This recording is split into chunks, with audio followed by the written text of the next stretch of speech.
प्रधानमंत्री के ही द्वारा लोकार्पण किया गया और इस रुद्राक्ष सेंटर का मुआयना करने से पहले प्रधानमंत्री नरेंद्र मोदी इसी सेंटर के बाहर प्रांगण में ये पौधा लगा रहे हैं। सांकेतिक रूप हो सकता है इस पौधे का, लेकिन ये भारत और जापान के बीच के रिश्तों का भी एक अनूठा उदाहरण है। ये केंद्र इन मायनों में प्रधानमंत्री का ये पौधारोपण भी अहम संकेत देता है। पल्वित और जिस तरीके से ये विकास करे उसी तरीके से वाराणसी विकास करे, यही कल्पना शायद प्रधानमंत्री के मन में होगी। विशाल Well, absolutely. It has been always there in the heart प्रधानमंत्री of नरेंद्र Indian मोदी जो Prime इस वक्त Minister, रुद्राक्ष because केंद्र में he's हैं always been saying और इस वक्त मुख्यमंत्री योगी आदित्यनाथ भी my vision that the people of the country prosper, and is always very much concerned about the environmental issues, and that is why the efforts made by India under his prime ministership was applauded in the Paris Agreement, Paris Convention. And there you see Prime Minister wiping off his hands. Now is the time that he would go and inaugurate this International Convention Center, which has been built with the help of Japanese government. And there you see Prime Minister truly following the protocol of COVID. He has always asked people to always wear a mask in public. And also seen in the picture is the Japanese ambassador.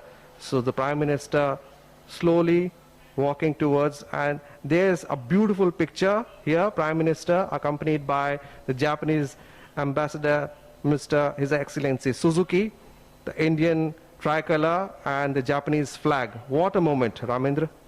जिस तरीके की जो परिस्थितियां दिख रही हैं, Japan हमारा पुराना सहयोगी रहा है, लेकिन रिश्तों को जिस तरीके से प्रधानमंत्री नरेंद्र मोदी जी ने जोड़ा है, जापान के रिश्ते हमारे लिए सामरिक रूप से भी, सांस्कृतिक रूप से भी और तकनीकी रूप से भी बहुत महत्वपूर्ण है। जिस तरीके से जापान से इस जो देखिए रिबन काटने जा रहे हैं, ये शुभारंभ, ये अभिनंदन भी है और प्रधानमंत्री जी भी शायद उतने ही प्रसन्न होंगे। समय से किसी चीज को पूरा करना, किसी संस्थान को समय से समर्पित करना बड़ी बात है। बधाई हो वाराणसी के लोगों को, उत्तर प्रदेश के लोगों को। प्रधानमंत्री जी रिबन काट के cutting the ribbon, and also seen in the picture is the Japanese ambassador, governor of UP and the chief minister Yogi Adityanath. Prime Minister taking stock of the situation. He'll be going through the gallery which has showcased pictures of Shinzo Abe's last visit. That was the time when a foundation stone was laid. There you see beautiful umbrellas depicting the culture of Japan, and Prime Minister moving towards the plaque which is going to be unveiled.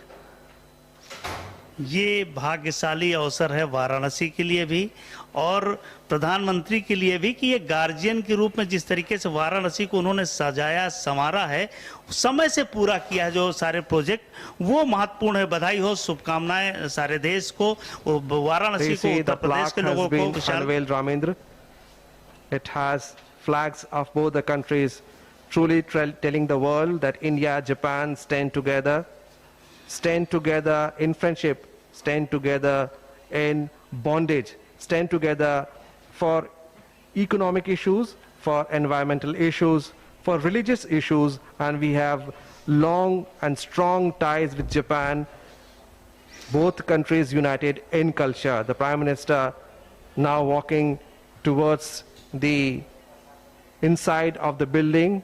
There you see Prime Minister and the umbrellas depicting the Japanese culture. Japan के लिए भी वाराणसी की धरती बहुत महत्वपूर्ण है। भगवान बुद्ध की कर्मस्थली रही है और प्रधानमंत्री जी सारे धर्मों को जिस तरीके से आत्मसात करते हैं, स्वीकार करते हैं। अम्ब्रेला देख रहे हैं कि जापान की जो कल्चर है, जो वहाँ की संस्कृति है, उसको किस तरीके से प्रदर्शित किया गया है। भारत और जापान की संस्कृति एक साथ जुड़ी दिख रही है। ये रिश्तों का जो अपनापन है वो दिख रहा है कि भारत किस तरीके से जापान के साथ रिश्तों में आगे बढ़ रहा है। ये उसकी एक तस्वीर सी है। अभी ये रिश्ते और आगे जाएंगे, क्योंकि प्रधानमंत्री जी रिश्ते जिस देश से बनाते हैं उसको लंबे तक ले जाते हैं और हमारे रिश्ते जापान से पहले भी अच्छे थे विशाल। और ये जो तस्वीर दिख रही है, दूर तक जाने वाली तस्वीर दिख रही है। Well, absolutely, because your body language says it all, and the Prime Minister very calm and composed, and also definitely very much pleased to see this historic building built with cooperation of Japan, and Prime Minister asking Chief Minister Yogi Adityanath to also come along. There you see Prime Minister. विशाल, ये वो gallery है जहां साहित्य और संस्कृति का प्रदर्शन किया जाना है, जिससे गुजर रहे हैं प्रधानमंत्री जी। और ये साहित्य वाराणसी का, आसपास की उत्तर प्रदेश का जो साहित्य है वो यहाँ प्रदर्शित किया जाएगा गैलरी में, कि कोई भी आए तो वाराणसी को समझ सके, उत्तर प्रदेश को समझ सके, उनकी लोक कथा, लोक गाथाओं को समझ सके। इस तरीके से ये सजाया गया। अभी पिछली फोटोज लगाई गई जो शिंजो आबे साहब के साथ प्रधानमंत्री जी थे, कई फोटोज ऐसी लगाई गई जो अभी रिश्तों को प्रदर्शित करती हैं कि जापान के साथ हमारे कितने मधुर रिश्ते हैं और भविष्य में ये रिश्ते और प्रगाढ़ होंगे। विशाल, Well, surely and definitely, and this is the auditorium that we have been talking about with a capacity of 1200 people. This auditorium is equipped with the best of modern technique and facility available anywhere in the world, and that is why this is going to be a unique auditorium, because it is also there you see Prime Minister taking on the stage. A warm welcome by all those who have arrived here in advance to listen, and there you see with both hands they are welcoming the Prime Minister. बिल्कुल, ये सुखद अवसर है विशाल, और प्रबुद्ध सम्मेलन के साथ संवाद यहाँ होगा, क्योंकि वाराणसी प्रबुद्ध लोगों की धरती मानी जाती है, शिक्षा की, संस्कृति की, साहित्य की धरती मानी जाती है, और इसका शुभारंभ भी यहीं से होगा। ये एक बड़ी शुभ संकेत है कि इसका काम यहाँ शुरू होगा। हम वापस चलते हैं विशाल स्टूडियो की तरफ, क्योंकि प्रधानमंत्री जी यहाँ से संबोधित करेंगे प्रबुद्ध सम्मेलन को। उत्तर प्रदेश के माननीय मुख्यमंत्री श्री योगी आदित्यनाथ जी, भारत में जापान के राजदूत सुजुकी सातोशी और माननीय सांसद राधा मोहन सिंह जी का, हमारे लिए ये भी बहुत हर्ष की बात है कि आज के इस खास मौके पर जापानीज एम्बेसी और जापान इंटरनेशनल कोऑपरेशन एजेंसी के प्रतिनिधि भी हमारे बीच हैं, और हम उन सब का भी स्वागत करते हैं। अब मैं उत्तर प्रदेश के माननीय मुख्यमंत्री श्री योगी आदित्यनाथ जी से अनुरोध करूंगी कि वो माननीय प्रधानमंत्री जी को अंगवस्त्रम और स्मृति चिन्ह भेंट कर उनका स्वागत करें।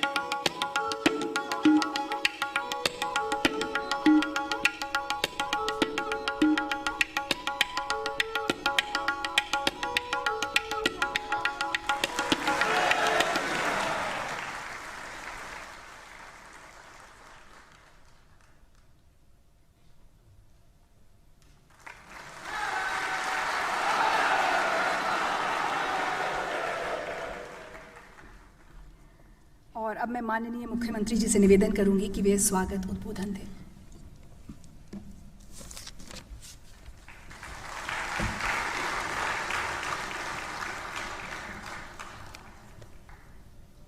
आदरणीय प्रधानमंत्री जी,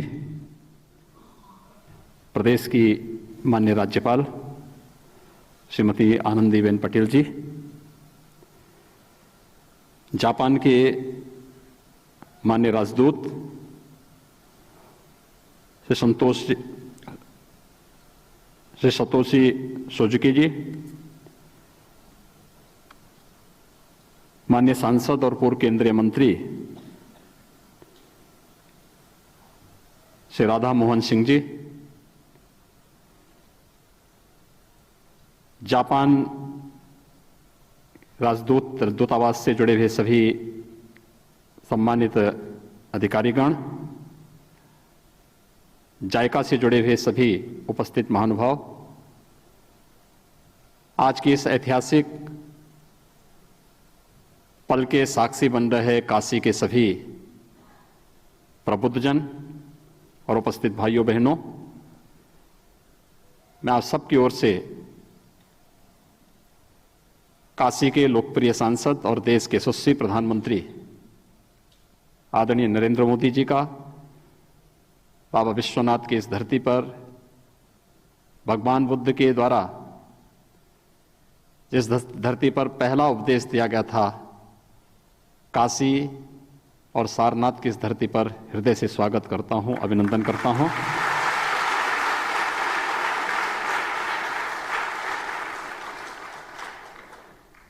आज का दिन हम उत्तर प्रदेश वासियों के लिए और खास तौर पर काशी वासियों के लिए अत्यंत महत्वपूर्ण दिन है। हम सब जानते हैं कि 14 जुलाई 2018 में आदरणीय प्रधानमंत्री जी के कर कमलों से जापान के सहयोग से इस अंतर्राष्ट्रीय कन्वेंशन सेंटर रुद्राक्ष के शिलान्यास और भूमि पूजन का कार्यक्रम संपन्न हुआ था। काशी धर्म, अध्यात्म, साहित्य, कला और संगीत की पौराणिक और ऐतिहासिक पृष्ठभूमि से जुड़ा हुआ देश का एक बहुत महत्वपूर्ण केंद्र रहा है। यहाँ के विद्वानों, कलाकारों, साहित्यकारों के लिए कोई एक ऐसा मंच जहां से एक साथ इतने बड़े पैमाने पर वे अपनी कला को देश और दुनिया के सामने प्रस्तुत कर सकें। दशकों से इसकी मांग थी। आज अंतर्राष्ट्रीय मानक के इस केंद्र का उद्घाटन आदरणीय प्रधानमंत्री जी के ही कर कमलों से काशी में संपन्न होने जा रहा है। यह हम सबके लिए अत्यंत ही आह्लादकारी अवसर है। मैं इस अवसर पर आदरणीय प्रधानमंत्री जी का हृदय से आभार व्यक्त करते हुए अभिनंदन करता हूं।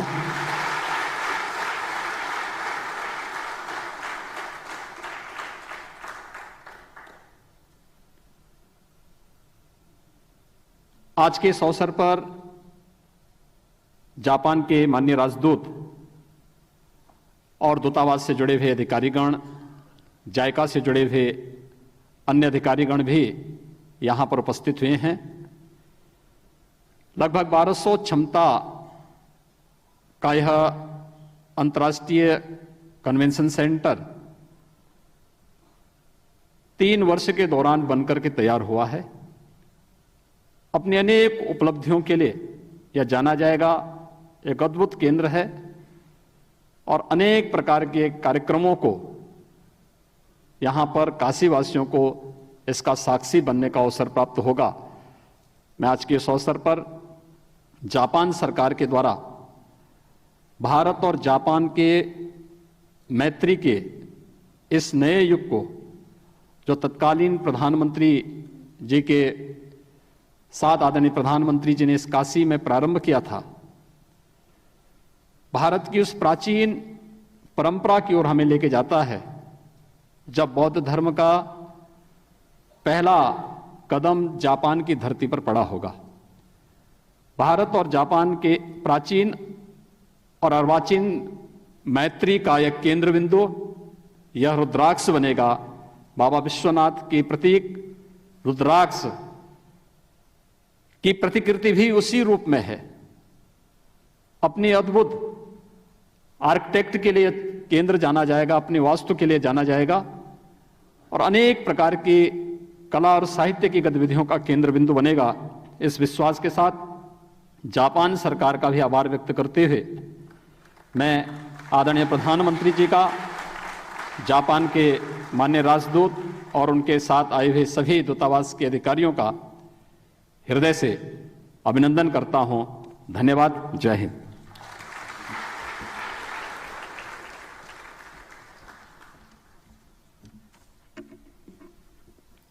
धन्यवाद मुख्यमंत्री जी। और आइए अब हम सब एक फिल्म देखें जो रुद्राक्ष अंतर्राष्ट्रीय कन्वेंशन सेंटर की खूबियों से हमारा परिचय कराएगी।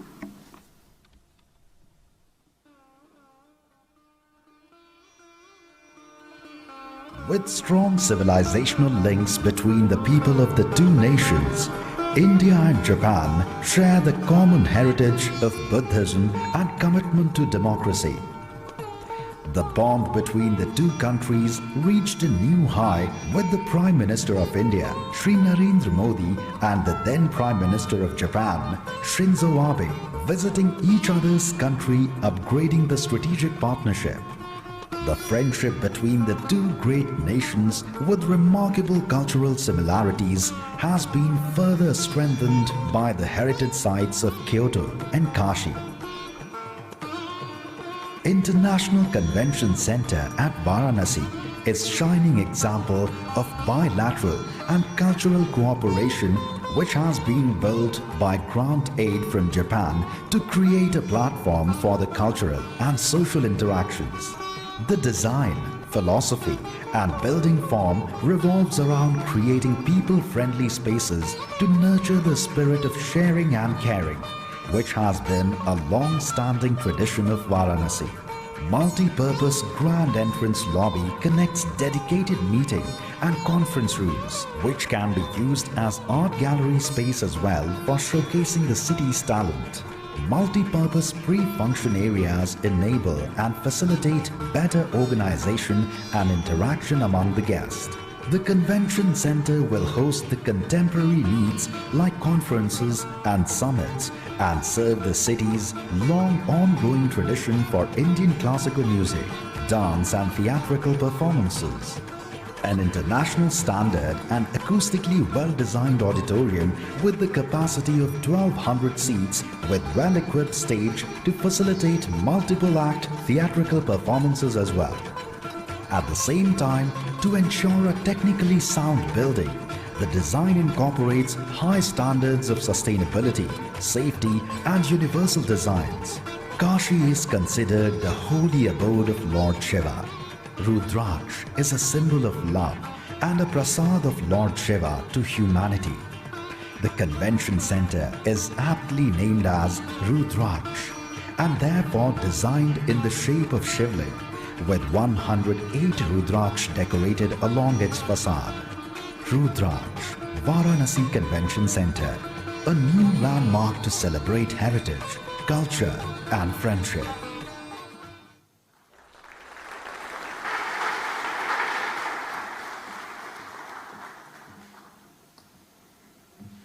रुद्राक्ष अंतर्राष्ट्रीय कन्वेंशन सेंटर भारत जापान की वर्षों से चली आ रही मैत्री का प्रतीक है और जापान के सहयोग से ही इसका निर्माण कार्य पूरा हुआ है। तो इसके लोकार्पण के मौके पर जापान के माननीय प्रधानमंत्री योशिहिडे सुगा ने हमारे लिए एक संदेश भेजा है।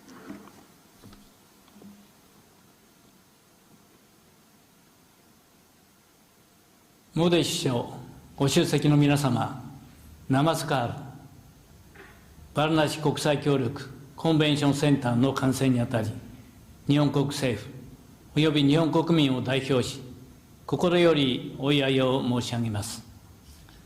バルナシ市は、インドの長い歴史と豊かな文化の中心都市です。日本との関係も深く、モディ首相も訪れた日本の古都、京都市と文化学術交流が続けられています。バナーラスヒンドゥー大学と京都大学の大学間交流はその一例です。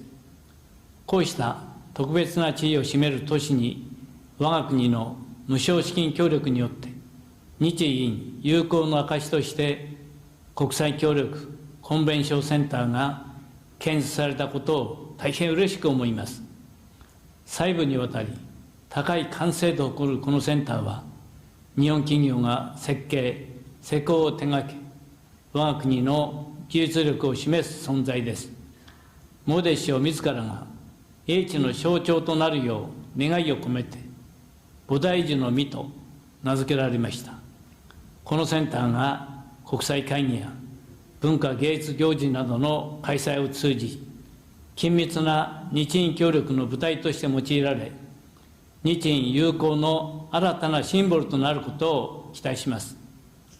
我が国とインドは自由民主、法の支配といった基本的価値と戦略的利益を共有し、長い交流の歴史の中で非常に友好な関係を維持してきました。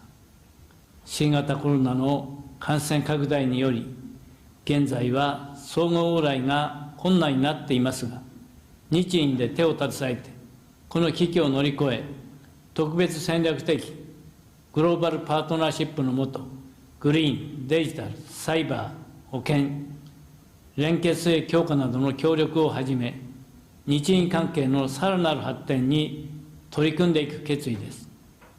そして適切な機会にインドを訪問し、モディ首相と共に日印関係をより一層盛り上げていきたいと思います。このセンターの完成を機に、両国の友好関係がますます進化することを心より記念し、私の挨拶とさせていただきます。ダンニャワード。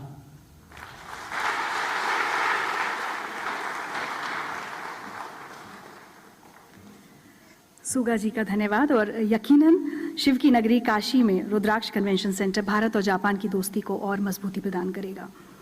और अब मैं माननीय प्रधानमंत्री जी से आग्रह करूंगी कि वो आज के शुभ अवसर पर अपने विचार हमारे साथ साझा करें और अपना आशीर्वाद प्रदान करें।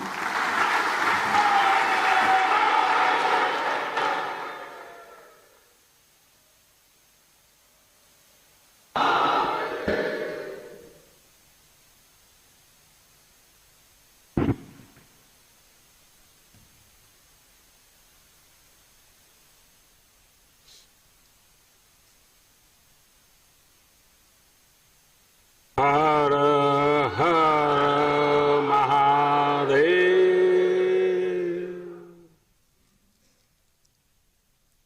कार्यक्रम में मेरे साथ उपस्थित उत्तर प्रदेश की राज्यपाल श्रीमती आनंदीबेन पटेल,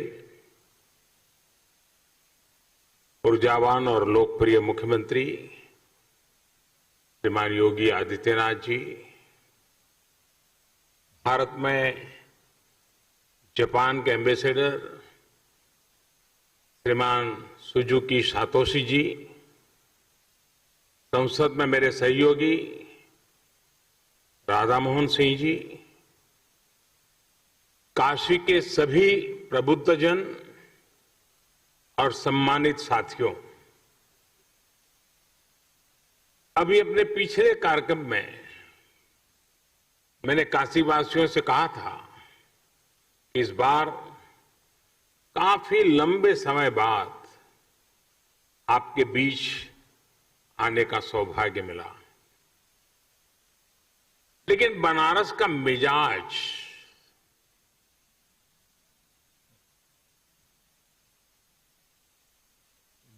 ऐसा है कि अरसा भले ही लंबा हो जाए, लेकिन ये शहर जब मिलता है तो भरपूर रस एक साथ ही भर करके दे देता है।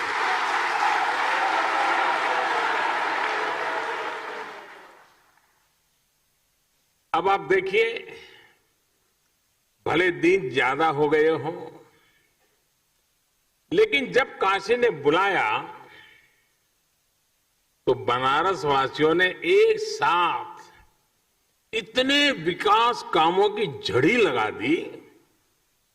एक तरह से आज महादेव के आशीर्वाद से काशीवासियों ने विकास की गंगा बहा दी है।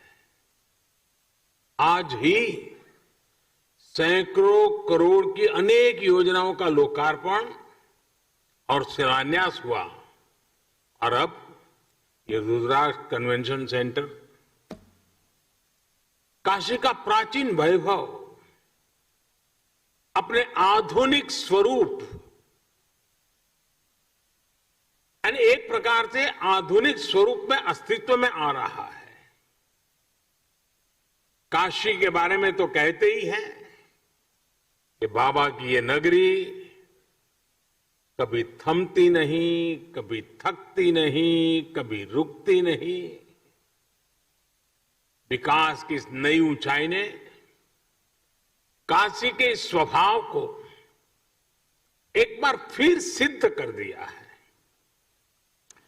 कोरोना काल में जब दुनिया ठहर सी गई, तब काशी संयमित तो हुई, अनुशासित भी हुई, लेकिन सृजन और विकास की धारा अविरल बहती रही।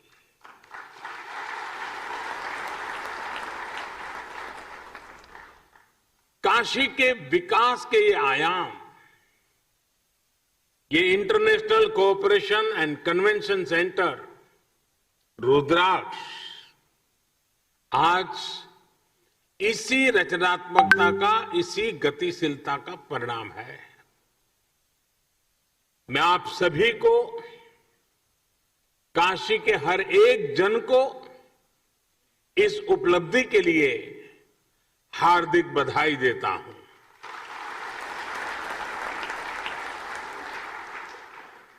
विशेष रूप से मैं भारत के परम मित्र जापान को, जापान के लोगों को, प्राइम मिनिस्टर श्री सुगा योशिहिदे को और एम्बेसडर श्री सुजुकी सातोशी जी को बहुत बहुत धन्यवाद देता हूं। और अभी हमें प्रधानमंत्री जी का वीडियो संदेश भी देखा। उनके आत्मीय प्रयासों से काशी को ये उपहार मिला है। प्राइम मिनिस्टर श्री सुगा योशिहिदे उस समय चीफ कैबिनेट सेक्रेटरी थे। तब से लेकर पीएम की भूमिका तक लगातार वो इस प्रोजेक्ट में व्यक्तिगत रूप से इन्वॉल्व रहे। भारत के प्रति उनके इस अपनेपन के लिए हर एक देशवासी उनका आभारी है। साथियों, आज के इस आयोजन में एक और व्यक्ति है जिनका नाम लेना मैं भूल नहीं सकता। जापान के ही मेरे एक और मित्र शिंजो आबे जी। मुझे याद है शिंजो आबे जी जब प्रधानमंत्री के तौर पर काशी आए थे तो रुद्राक्ष के आइडिया पर उनसे मेरी लंबी चर्चा हुई थी। उन्होंने तुरंत ही अपने अधिकारियों से इस आइडिया पर काम करने को कहा।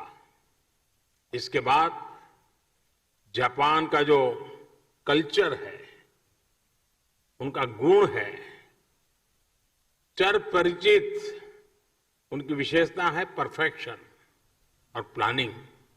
इसके साथ इस पर काम शुरू हुआ और आज ये भव्य इमारत काशी की शोभा बढ़ा रही है।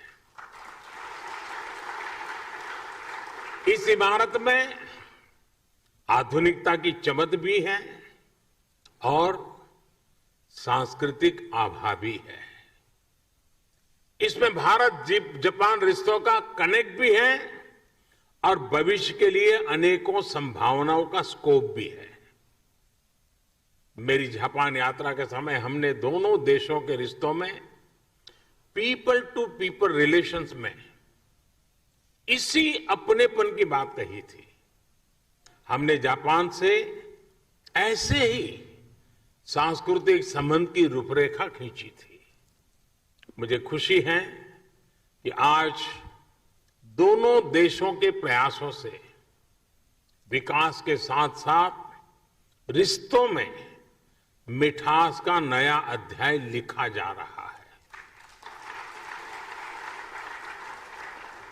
काशी के रुद्राक्ष की तरह ही अभी कुछ हफ्ते पहले ही गुजरात में भी जापानी जैन गार्डन और काइजेन एकेडमी का भी लोकार्पण हुआ था। जैसे ये रुद्राक्ष जापान की ओर से भारत को दी गई प्रेम की माला की तरह है, वैसे ही जैन गार्डन भी दोनों देशों के आपसी प्रेम की सुगंध फैला रहा है। इसी तरह चाहे स्ट्रेटेजिक एरिया हो या इकोनॉमिक एरिया, जापान आज भारत के सबसे विश्वसनीय दोस्तों में से एक है। हमारी दोस्ती को इस पूरे क्षेत्र की सबसे नेचुरल पार्टनरशिप में से एक माना जाता है। आधुनिक इंफ्रास्ट्रक्चर और विकास को लेकर भी कई अहम और सबसे बड़े प्रोजेक्ट्स में जापान हमारा साझीदार है। Mumbai Ahmedabad high speed rail हो, दिल्ली मुंबई इंडस्ट्रियल कॉरिडोर हो या डेडिकेटेड फ्रेट कॉरिडोर हो, जापान के सहयोग से बन रहे ये प्रोजेक्ट्स न्यू इंडिया की ताकत बनने वाले हैं। साथियों, भारत और जापान की सोच है कि हमारा विकास हमारे उल्लास के साथ जुड़ा होना चाहिए। ये विकास सर्वमुखी होना चाहिए, सबके लिए होना चाहिए और सबको जोड़ने वाला होना चाहिए। हमारे पुराणों में कहा गया है, तत्र अश्रु बिंदु तो जाता महारुद्राक्ष प्रक्षकाः मम आज्ञया महासेन सर्वेषां हित काम्या, अर्थात सबके हित के लिए, सबके कल्याण के लिए भगवान शिव की आंख से गिरी अश्रु बूंद के रूप में रुद्राक्ष प्रकट हुआ। शिव तो सबके हैं, उनकी अश्रु बूंद मानव मात्र के लिए स्नेह का, प्रेम का प्रतीक ही तो है। इसी तरह ये इंटरनेशनल कन्वेंशन सेंटर रुद्राक्ष भी पूरी दुनिया को आपसी प्रेम, कला और संस्कृति के जरिए जोड़ने का एक माध्यम बनेगा। और काशी का तो बात ही क्या, काशी तो वैसे भी दुनिया का सबसे प्राचीन जीवंत शहर है। शिव से लेकर सारनाथ में भगवान बुद्ध तक काशी ने अध्यात्म के साथ साथ कला और संस्कृति को सदियों से संजो कर रखा है। आज के समय में भी तबला में बनारस बाज की शैली हो, ठुमरी, दादरा, ख्याल, टप्पा और ध्रुपद हो, धमार, कजरी, चैती, होरी जैसी बनारस की चर्चित और विख्यात गायन शैलियां हो, सारंगी और पखावज हो या शहनाई हो, मेरे बनारस के तो रोम रोम से गीत, संगीत और कला झरती है। यहां गंगा के घाटों पर कितनी ही कलाएं विकसित हुई हैं, ज्ञान शिखर तक पहुंचा है और मानवता से जुड़े कितने गंभीर चिंतन इस मिट्टी में हुए हैं। और इसलिए बनारस गीत संगीत का, धर्म अध्यात्म का, ज्ञान विज्ञान का एक बहुत बड़ा ग्लोबल सेंटर बन सकता है। साथियों, बौद्धिक विमर्शों के लिए, बड़ी सेमिनार्स और कल्चरल इवेंट्स के लिए बनारस अपने आप में एक आइडियल लोकेशन है। देश विदेश से लोग यहां आना चाहते हैं, यहां रुकना चाहते हैं। ऐसे में अगर यहां इसी तरह की इवेंट्स के लिए सुविधा मिलेगी, इंफ्रास्ट्रक्चर होगा, तो स्वाभाविक है बड़ी संख्या में कला जगत के लोग बनारस को प्राथमिकता देंगे। रुद्राक्ष इन्हीं संभावनाओं को आने वाले दिनों में साकार करेगा। देश विदेश से कल्चरल एक्सचेंज का एक सेंटर बनेगा। उदाहरण के तौर पर बनारस में जो कवि सम्मेलन होते हैं, उनके फैन पूरे देश में और दुनिया में हैं। आने वाले समय में इन कवि सम्मेलनों को वैश्विक प्रारूप में इस सेंटर में आयोजित किया जा सकता है। यहां 1200 लोगों के बैठने की व्यवस्था के साथ सभागार और सम्मेलन केंद्र भी है, पार्किंग सुविधा भी है और दिव्यांग जन के लिए भी विशेष इंतजाम है। इसी तरह पिछले 6-7 सालों में बनारस के हैंडीक्राफ्ट और शिल्प को भी प्रमोट करने, मजबूत करने की दिशा में काफी काम हुआ है।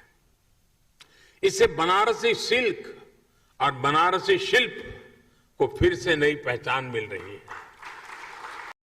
तो ये श्रृंगार बिना रुद्राक्ष को कैसे पूरा हो सकता था?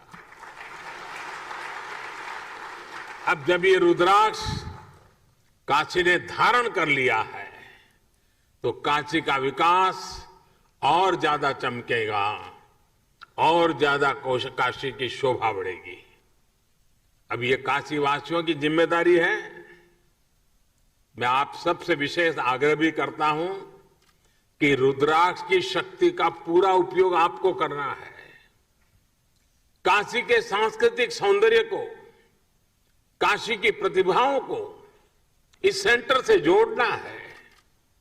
आप जब इस दिशा में काम करेंगे तो आप काशी के साथ पूरे देश को और दुनिया को भी जोड़ेंगे। जैसे जैसे ये सेंटर सक्रिय होगा, इसके जरिए भारत जापान के रिश्तों में उस रिश्तों को भी दुनिया में एक नई पहचान मिलेगी। मुझे पूरा विश्वास है महादेव के आशीर्वाद से आने वाले दिनों में ये सेंटर काशी की एक नई पहचान बनेगा, काशी के विकास को नई गति देगा। इन्हीं शुभकामनाओं के साथ मैं अपनी बात को समाप्त करता हूं। मैं फिर एक बार जापान सरकार का, जापान के प्रधानमंत्री जी का विशेष रूप से आभार व्यक्त करता हूं और बाबा को यही प्रार्थना करता हूं, आप सबको स्वस्थ रखें, खुश रखें, सजग रखें और कोरोना के सारे प्रोटोकॉल का पालन करने की आदत बनाए रखें। आप सबका बहुत बहुत धन्यवाद। हर हर महादेव। धन्यवाद।